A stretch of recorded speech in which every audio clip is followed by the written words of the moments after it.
नमस्कार and welcome to my YouTube channel back from the jaws of danger. आज देख रहे होंगे मैं पूरे जंगल के अटायर में घर पे ही बैठा हुआ हूँ, बट ये मेरा जैकेट जो है ये कामाफ्लाज्ड है, मेरा टी शर्ट जो है वो कामाफ्लाज्ड है, फुल स्लीव्स का इसको फोल्ड कर हुआ है, और मेरी कैप भी। और यही एक ड्रेस, इस तरह की ड्रेस पहन के आप जो लोग सफारी करने जाते हैं जंगल में उनको जाना चाहिए। चमकीले कपड़े, लाल, पीले, बहुत ज़्यादा नीले, ब्राइट नीले, इस तरह के कपड़े जो है कभी नहीं पहनना चाहिए। एनीवे, आज की जो स्टोरी है ये कॉर्बेट नेशनल पार्क की है। बिजरानी एक बहुत फेमस जोन है वहाँ का, और ये बिजरानी जोन की ही कहानी है। वहाँ एक मैनेटर हुआ था, वो उसकी कहानी है, और बड़ी इंटरेस्टिंग कहानी है। और बड़ी कॉमन चीज़ होती है जब अटैक्स होते हैं ह्यूमन बींग्स के ऊपर टाइगर द्वारा। और ऐसे ही एक गांव है रिंगोरा करके, ये वही बिजरानी जोन में ही पड़ता है। तो रिंगोरा गांव की कुछ औरतें घास काटने के लिए अपने गांव से गई थी, 4-5 इकट्ठा गई थी, और वो घास काटने लगी। थोड़ी थोड़ी दूर पे सब बैठ के अपना हंसिया होता उसी तो घास काटती जाती, इकट्ठा करती जाती हैं। फिर थोड़ा आगे बढ़ जाती है, वो गट्ठे को बांध देती है।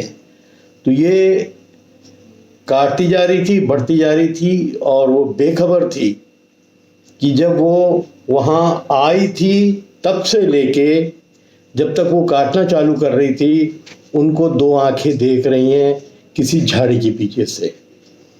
जैसे कि जंगल में हमेशा से कहावत है कि आप शेर को देखने जाते हो, शेर आपको हमेशा देखता रहता है। बिल्कुल वही मिसाल थी यहाँ भी कि 2 निगाहें उसके उन चारों के ऊपर थी।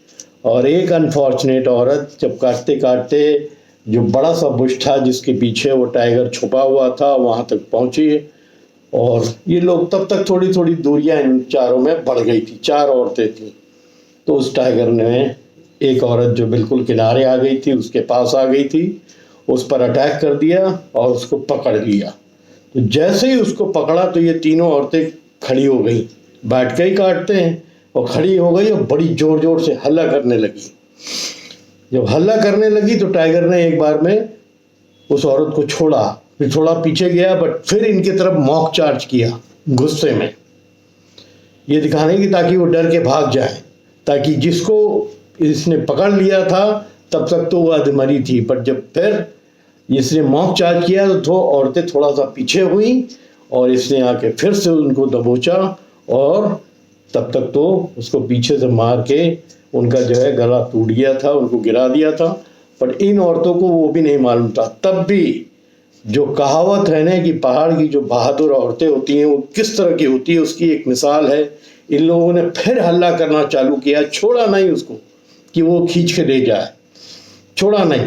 तो इन्होंने हल्ला किया, बहुत तेज हल्ला करना चालू किया। और एक औरत थी, शायद वो बीड़ी पीती थी, तो उसके पास माचिस भी थी, और जो घास के गट्ठे उन्होंने इकट्ठा कर रखे थे उनमें से एक घास के गट्ठे पे आग लगाया और उसको जो है टाइगर की तरफ फेंका। आग से टाइगर बहुत डरता है, और वैसे भी घास क्योंकि सूखी हुई थी, सब जल रही थी। तो वो जैसे ही वो आग टाइगर के पास गई, अगल बगल के घास में भी आग लग गई, और वो टाइगर उस औरत को वहीं छोड़ के अंदर घने जंगल में भाग गया। ये औरतें जल्दी से, देखिए इनकी हिम्मत देखिए, जल्दी से आई और उस औरत को उस आग के पास से खींच के वापस ले गई, और फिर बहुत जोर जोर से वहीं से खड़े होके आवाज़ लगाना चालू करी।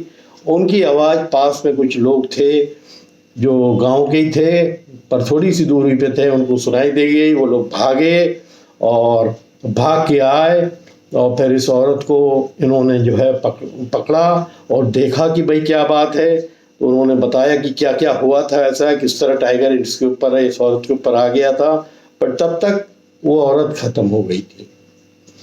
तो ये बड़ी बैड स्टोरी थी कि भाई ये ख़त्म भी हो गई, उसको बचाने की कोशिश करने वालों ने अपनी कोशिश भी पूरी की, पर तब तक उनकी जो पकड़ इतनी मजबूत थी टाइगर की कि उसने इनको पीछे से जो पकड़ा था वो ख़त्म कर दिया।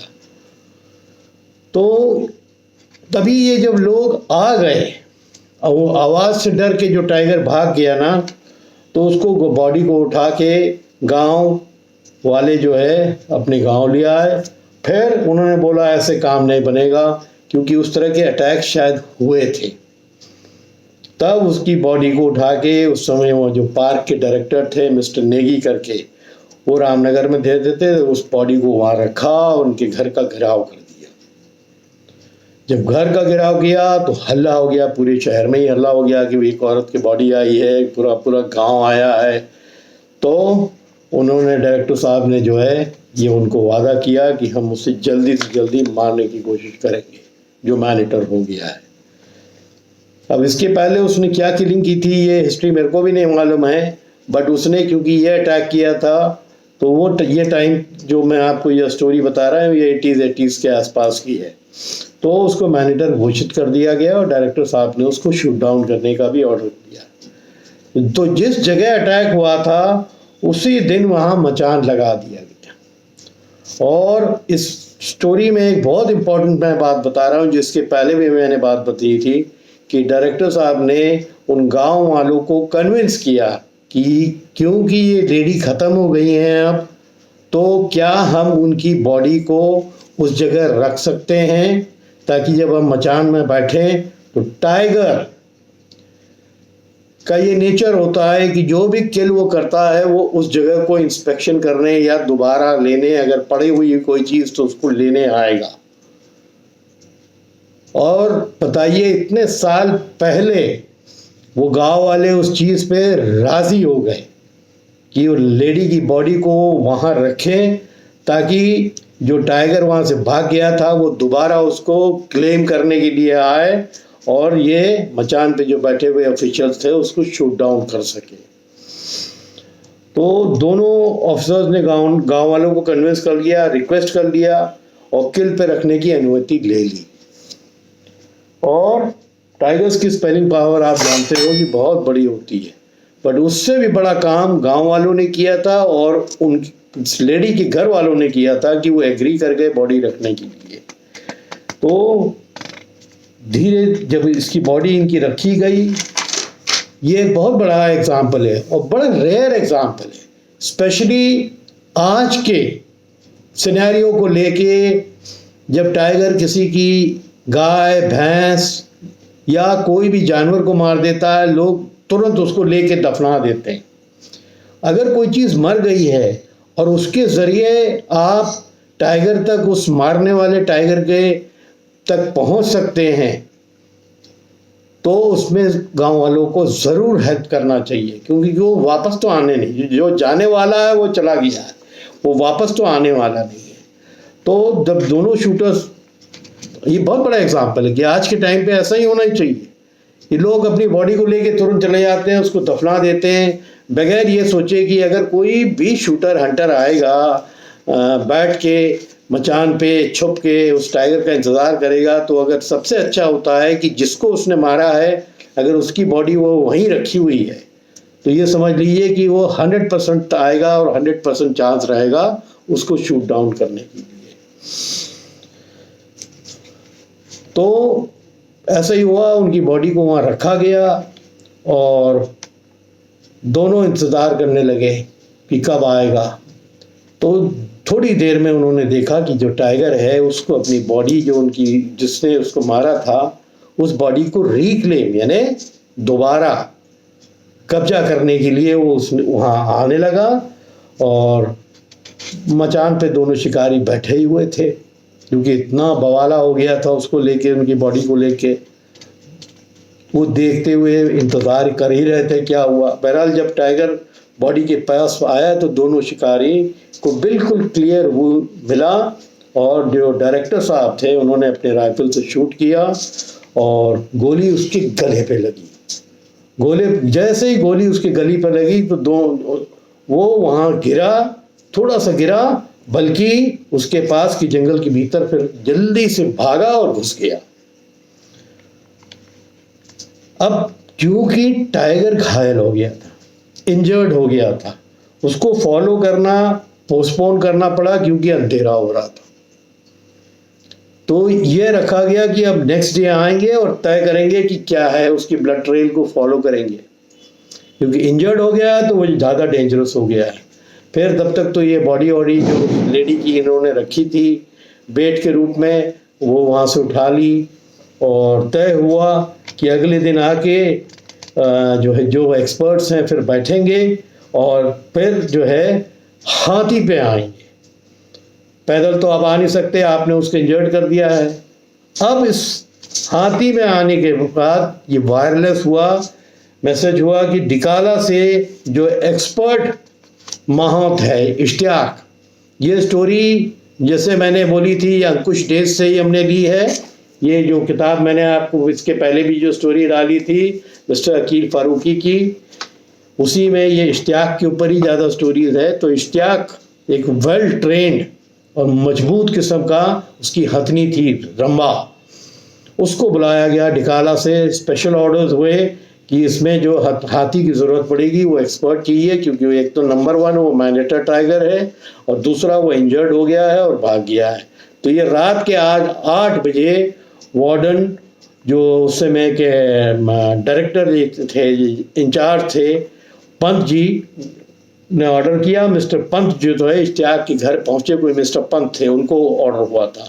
तो वो इश्तियाक के घर पहुँचे और उससे बताया कि डायरेक्टर साहब का ऑर्डर पहुँचा है और आपको जल्दी से जल्दी अपनी हथनी रंबा को तैयार करके सफ़र के लिए, जर्नी के लिए तैयार हो जाइए, आपको निकलना है।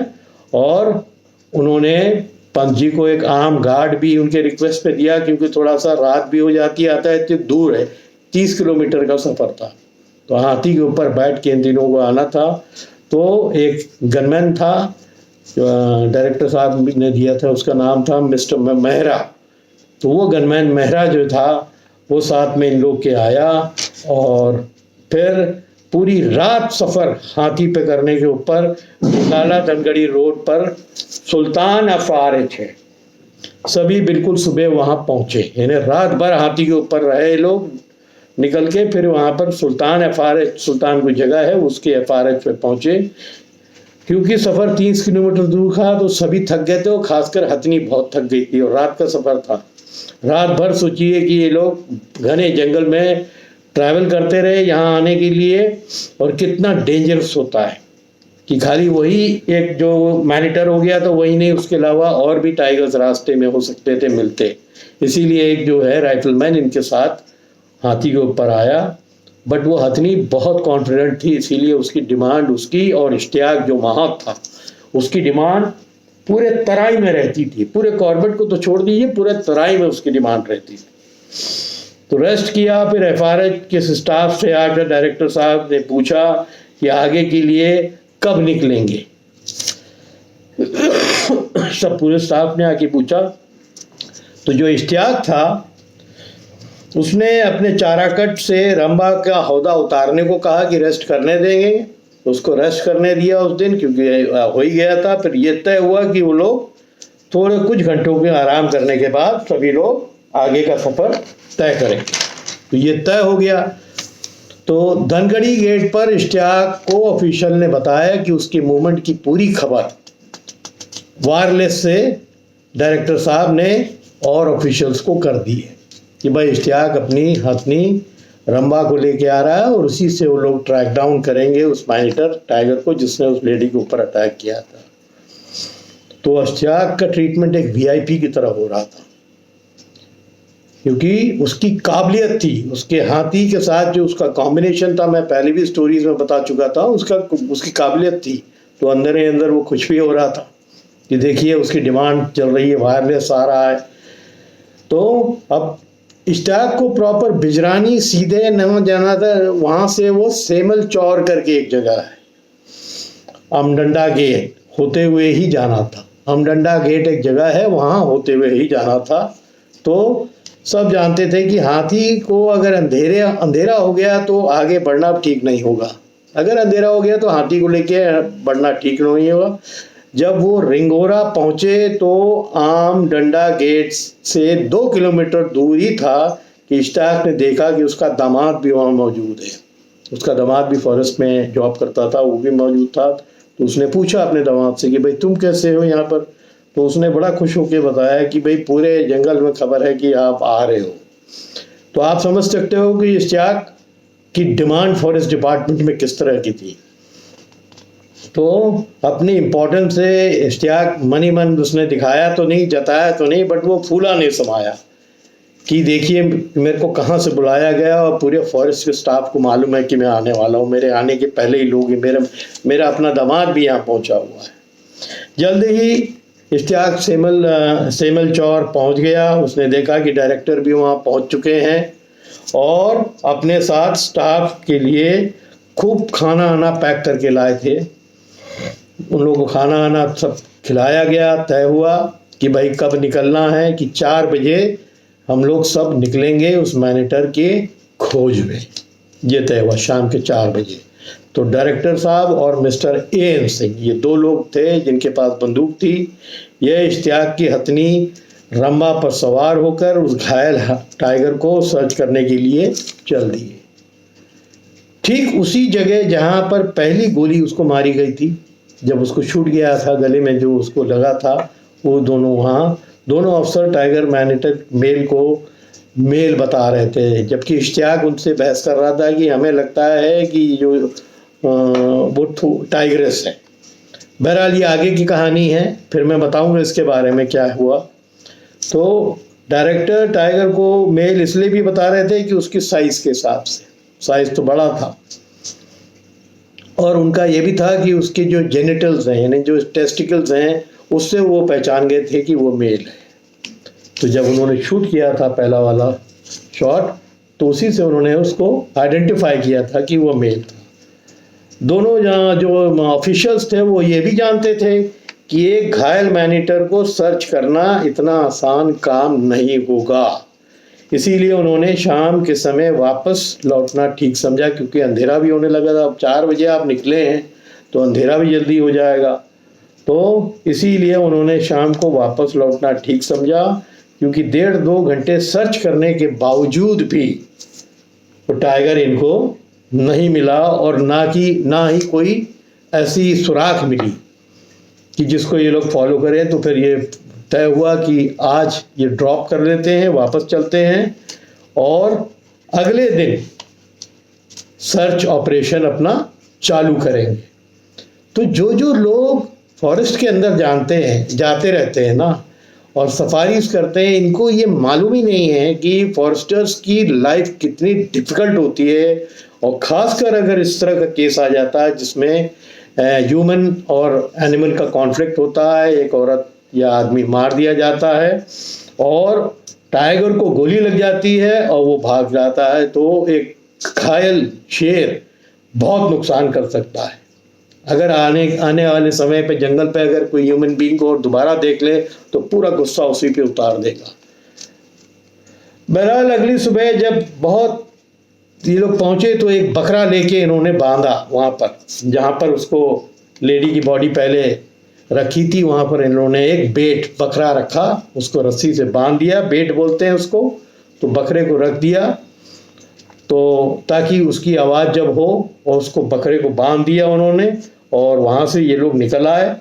और बकरे को फिर से एक लंबे जब देखा अगले दिन इन्होंने शाम को बकरा बांध दिया था, जब गए थे शामी को, जब ये लोग लौट रहे थे बकरा था, एक बकरा लेके आए थे, बकरा बांध दिया था। तो चलो देखते हैं, अब हम लोग लौटते हैं, सुबह आके देखेंगे कि बकरे को इसने खाया है कि नहीं।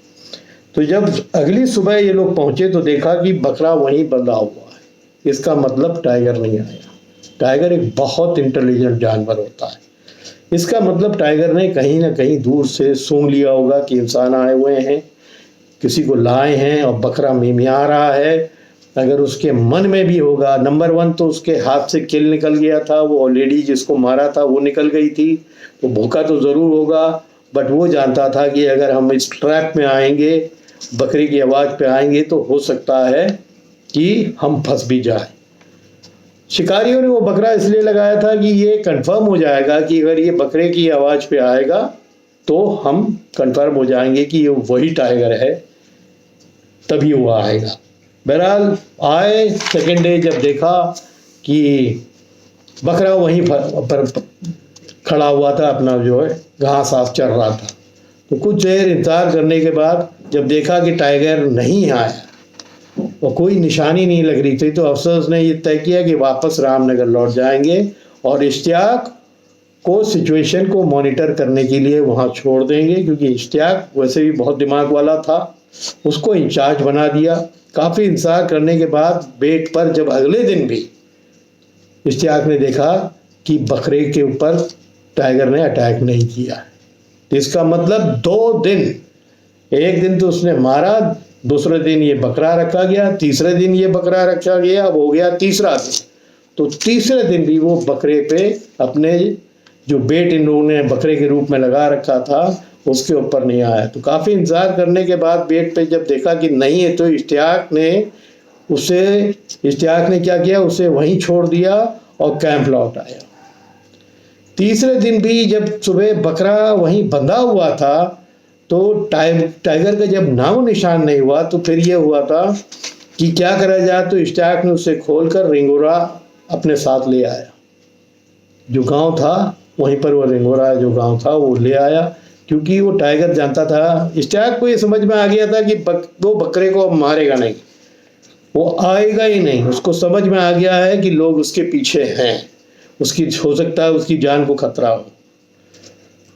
टाइगर का अचानक गायब हो जाना बहुत अजीब, इन्हें समझा गया कि टाइगर की इंजरी से ज़्यादा घातक, अगर वो वहाँ से गायब हो गया है तो और घातक हो सकता है कई लोगों को और को भी इंजर्ड कर दे। तो ये सबसे ज़्यादा इश्तियाक के दिमाग में ये बात घूम रही थी।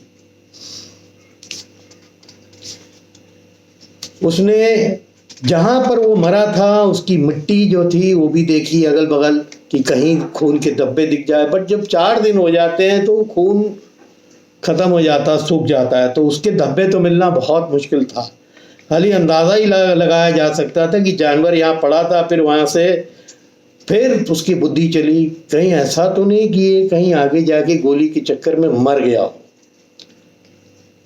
तो अगर मर गया होगा तो उसकी बॉडी कहीं पड़ी होगी, और उसको सर्च करने का सबसे अच्छा तरीका है कि आसमान में गिद्धों को उसने देखना चालू किया। जंगलों में कहते हैं ना कि जहाँ आसमान में गिद्ध दिखे और फिर नीचे की तरफ आए, तो समझिए कि कोई ना कोई बॉडी पड़ी हुई है, डेड बॉडी पड़ी हुई है, किसी भी जानवर की हो। तो ये खाली एक शंका थी कि हो सकता है कि ये डेड बॉडी उसी टाइगर की हो जिसको गोली लगी है। तो तभी ये बात चली रही थी कि भाई गिद्ध तो कुछ दिख नहीं रहा है, इसका मतलब वो मरी नहीं है, टाइगर है जंगल में कहीं छुपा हुआ टाइगर है। तभी बिजरानी FRH का कैंटीन का जो इंचार्ज था वो दौड़ता हुआ आया और उसने बताया कि टाइगर बिजरानी FRH के पास एक वाटर होल में बैठा पाया गया है,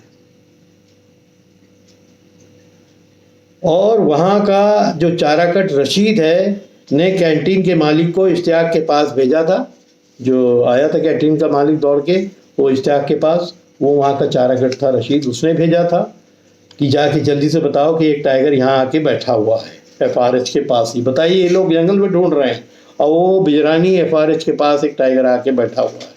बट इसकी कोई गारंटी नहीं थी कि ये टाइगर वही था जिसको घायल किया था, जिसने औरत को मारा था। बहरहाल इश्तियाक ने कैंटीन मालिक और रशीद को अपने फेवरेट हथनी रंबा पर बैठाया और तीनों चल दिए टाइगर के सर्च करने के लिए। पर जाने से पहले इश्तियाक ने रिंगोरा के जितने फॉरेस्ट के लोग थे, वो गोपाल नाम का एक आदमी था, उससे कहा था जितना स्टाफ है जिनका घर यहाँ अगल बगल है रिंगोरा में, वो सब अपने घर के अंदर रहें और अपना दरवाज़ा बंद करके रखें, क्योंकि ये टाइगर मैनिटर है, वो खतरा कभी भी हो सकता है। फॉरेस्ट में जाने पर देखा गया कि टाइगर जिस जगह बैठा था वहाँ से चला गया था, यानी जो देखा था ना वाटर होल के ऊपर टाइगर है, तो वहाँ से वो चला गया था। उसके पग मार्क्स वहाँ भी सैंडी सॉइल पे साफ दिख रहे थे, नाखून की जो निशान थे वो सैंडी सॉइल्स में दिखाई दे रहे थे, और वो ज़मीन पे कुछ समय लेटा भी था। जब उसने एलिफेंट को आते देखा अपनी तरफ, जब ये हथनी को लेके इश्तियाक जा रहा था रंबा को लेके, तो शायद उसने दूर से देखा था और उसी समय वो वहाँ से मूव आउट कर गया था। तो और क्योंकि वो मूव आउट कर गया था तो इन लोगों को ये भी नहीं पता लगा कि उसकी जो घाव है गले में वो दिख रहा है कि नहीं, क्योंकि वो खून तो रुक गया था। अब एक ही तरीका था उसको ढूंढने का कि भाई कहाँ जहाँ पर वो बैठा हुआ है वहाँ अगल बगल देखिए। तो रंबा ने अपने पैर से खुर से, क्योंकि उस टाइगर जहाँ बैठा था वहाँ उसको नाक में स्मेल आ रही थी, तो पैर से खूब मिट्टी उछाली और बगैर गन के अब आगे फॉलो करना इन लोगों ने मुनासिब नहीं समझा, क्योंकि वो एक मैनेटर था प्लस घायल था प्लस उसका शिकार निकल गया था, तो उसका गुस्सा लाजमी है कि बहुत ज़्यादा होगा। तो इन्होंने बेहतर ये समझा कि भैया इंजर्ड टाइगर है, इसको छोड़ के हम लोग वापस आ जाएं। तो तभी इंजर्ड का गोली लगे हुए 4 दिन हो गए थे, खून ब्लड सबूत मिलने के कोई संभव नहीं था। तो इश्तियाक में जैसे एक्सपीरियंस था उसका, वो जानता था कि कहीं ना कहीं पस या फ्लूइड जो निकलता है, जब घाव लगा है तो कहीं ना कहीं पस हुआ होगा, 4था दिन हो गया है। तो ये उतरा, क्यों क्या करा जाए, तो उसने रंबा के नीचे उतर के कितना बड़ा रिस्क लिया। वो उतरा और रंबा के नीचे उतर के बैठ कर नीचे सबूत सर्च करने लगा। तभी उसे 2 हरे रंग के मैगट्स, जो कीड़े होते हैं ना जो घाव पे हो जाते हैं, वो मैगट्स नज़र आए और कुछ मक्खियाँ जो मैगट्स के ऊपर थीं वो नज़र आई।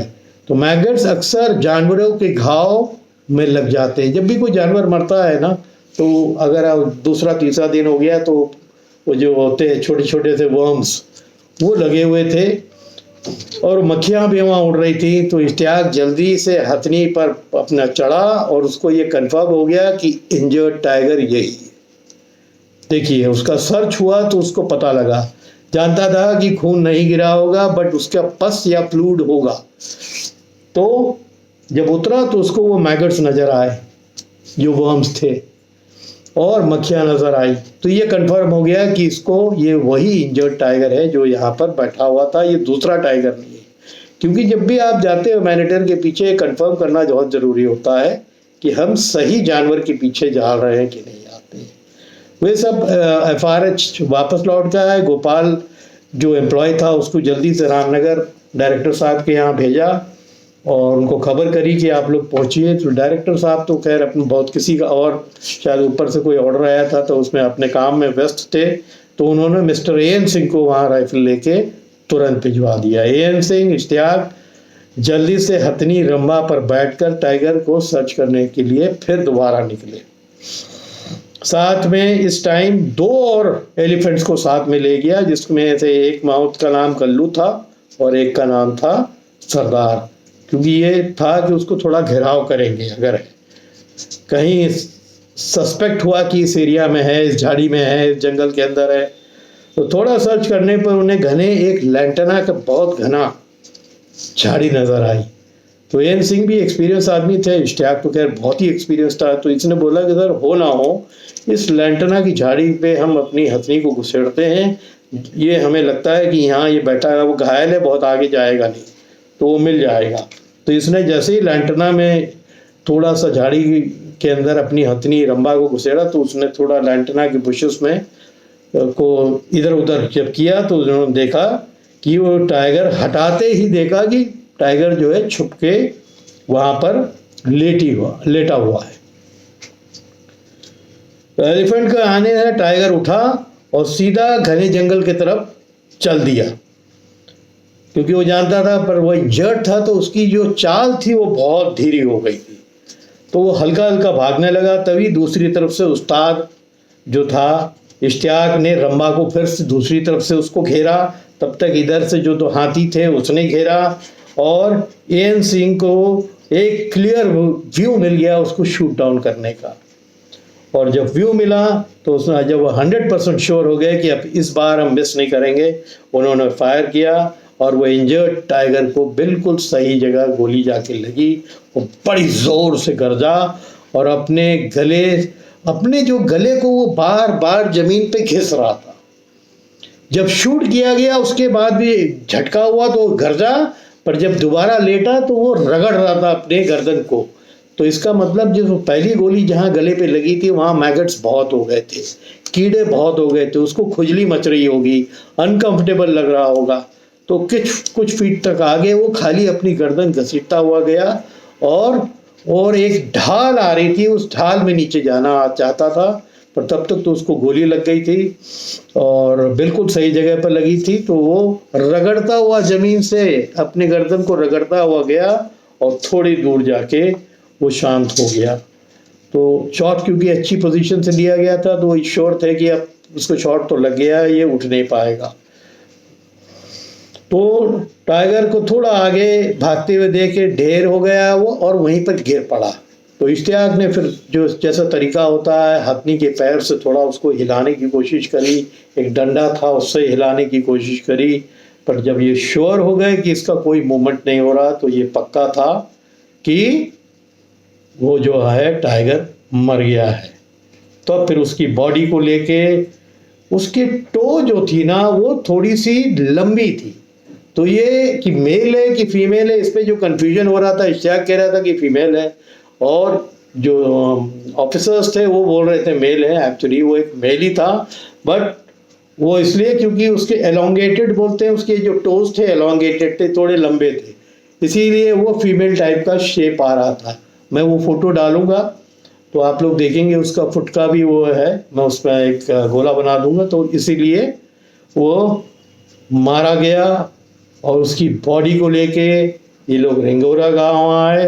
रिंगोरा गांव आने के बाद उसकी बॉडी को, टाइगर की बॉडी को वहाँ रखा ताकि जो गांव वाले हैं उनका गुस्सा शांत हो और उनको विश्वास दिलाया कि ये वही टाइगर है क्योंकि इसको गोली लगी थी, देखिए इसको कीड़े एड़े हैं। फिर वहीं पर एक किनारे उसके कीड़े एड़े को साफ किया गया और उसका जो मैनीटर है, उसको जो मिशन था मारने का वो ख़त्म हो गया और उसको जो है बाकी आदमखोर टाइगर का खात्मे की खबर जब पूरे कॉर्बेट नेशनल पार्क में हुई तो खुशी की लहर से हो गई। क्योंकि जब भी इस तरह के केसेस होते हैं मैन ईटिंग के, पूरा जंगल हिल जाता है कि टाइगर मूव आउट करके कहाँ चले जाएगा। और कहते हैं ना जब टाइगर मैनीटर होता है उसका मूवमेंट, और वो भी इंजर्ड टाइगर, बहुत डेंजरस हो सकता है। तो ये है बिजरानी मैनीटर की स्टोरी। उम्मीद करता हूँ थोड़ी सी लंबी हो गई है, बट ये इंटरेस्टिंग इसलिए क्योंकि मैं लिख के रख रहा था और मैंने स्टोरी अकील फारूकी साहब की जो अंकुश डेज वाली बुक है उसी से निकाला। बहुत ज़बरदस्त स्टोरी है। मैं समझ सकता हूँ कि जंगल में जब सर्च करते होंगे उस घने जंगल में तो जो जाने वाले फॉरेस्टर्स हैं उनके ऊपर क्या बीतती होगी। बट गजब का इंसान था इश्तियाक। मेरा सलूट है ऐसे इंसान को जिसकी बुद्धि समय से आगे चलती थी। इसीलिए उसकी डिमांड ऑफिसर्स इतना करते थे कि वो जानते थे कि अगर इश्तियाक आ जाएगा तो कोई भी प्रॉब्लम जो होगी ना बड़ी से बड़ी वो सॉल्व कर सकता है। और उसकी हथनी भी उतनी ही समझदार, उतनी ही बहादुर। तो बहादुर ये हथनी भी थी, बहादुर वो औरतें भी थी जिन्होंने चिल्ला के उस औरत की बॉडी को वापस रिट्रीव किया। और नमन है उस फैमिली वालों को जिन्होंने उस औरत की बॉडी को बेड के रूप में एक दिन वहाँ रखने के लिए अनुमति दी फॉरेस्टर्स को। ये कोई नहीं करता है। ये सबक है, आज भी बहुत ज़्यादा अटैक्स कॉर्बेट में हो रहे हैं। अगर इस तरह की चीज़ है और फॉरेस्ट वाले रिक्वेस्ट करें तो प्लीज़ उससे बहुत मदद हो सकती है, क्योंकि आगे के अगर वो मार दिया जाएगा मैनीटर, अगर कोई भी होता आज के टाइम पे, उसको वो आएगा ज़रूर, ये उसकी प्रवृत्ति है। कोई चीज़ भी टाइगर जब किल करता है वो आएगा ज़रूर उसको सर्च करने, और जब बॉडी नहीं मिलेगी तब उसका दिमाग घूमता है, तब वो फिर इधर उधर और अटैक करता है। बट अगर बॉडी मिल जाती है तो एक मौका, अगर आप बैठे हुए हैं उसको मारने के लिए तो एक मौका वो भी मिल जाता है और वो भी कन्विंस हो जाता है। तो चाहे बॉडी वो इंसान की हो चाहे वो जानवर की हो, लोग अगर कोऑपरेट करेंगे फॉरेस्टर्स के साथ तो इस तरह के अगर मैन ईटर टाइगर्स हैं, लेपर्ड्स हैं, उनको पकड़ने में और मारने में आसानी होगी। उस टाइम पे तो क्योंकि या वो था नहीं कि आपने उसको बेहोश कर दिया गोली मार के और फिर उसको लेके आपने ढेला जो रिहैब सेंटर है उसमें डाल दिया।